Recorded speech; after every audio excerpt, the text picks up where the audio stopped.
So let's see how this HTML injection work in the websites. So first of all, I'll simply go with this Woodland. So it is Woodland Worldwide website. So you can just simply click on this website. So this has the HTML injection and it was verified by my friends. So I'll just show you.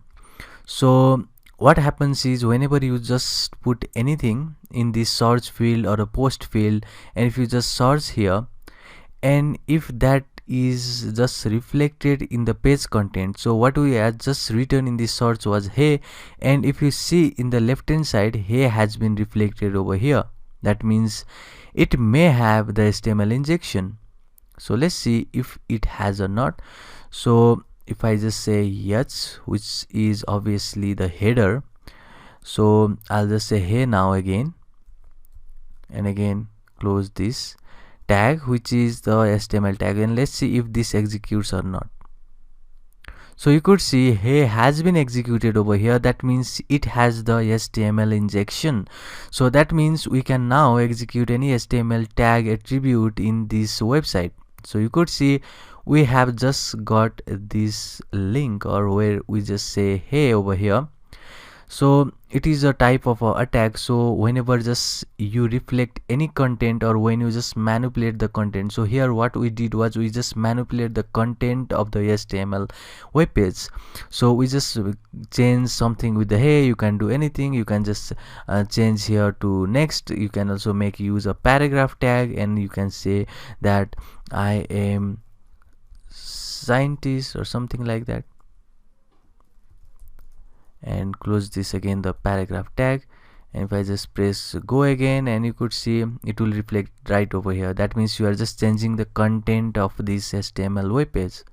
So this is the way. So first of all, you just see that if the change, or if the content or anything you just write in the search field is reflected in the web page or not. Sometimes it will be invisible over here, but if you just search for the source page, and if you search in this page, then you could see that it will be reflected in here in the hidden way. So you should see something like that which is reflected in the page. That means you have the HTML injection. So next thing, you could wonder that why it is so useful.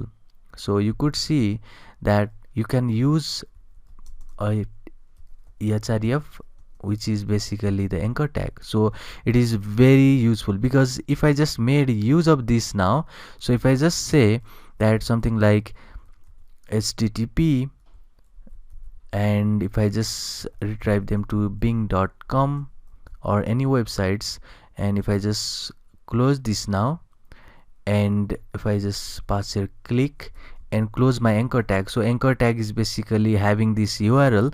So this is the kind of URL redirection. So when I just say go, you will see it has a click over here.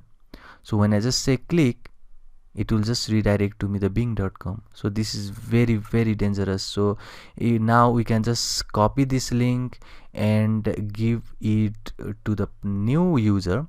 So we can also make this encoding to this wood URL website. So you can just make basically a encoding, like basically what we say for the hexadecimal encoding of this URL. You can also make use of something service like Bitly. So you can just make use of this in order to shorten the URL. So it will just give you the shortened URL, and you can simply give that to the user, and when the user presses that, so it is not working in this case, but when the pressure, okay, it is here. So when we just click here, when the user will click here, so it can be made something like, instead of click, you can just make changes to login, and something like this, login to Facebook, and you can simply put here the URL of the Facebook. So you can simply do something like Facebook here, and you can give this link, and when the user presses, you will see that it has the login to Facebook. They will say it is legit. They can just press this down, and they will be redirected to facebook.com. So it can be very handy. So this is the type of the HTML injection. So we should see something like XSS through the HTML injection in the upcoming lecture. See you in the next one.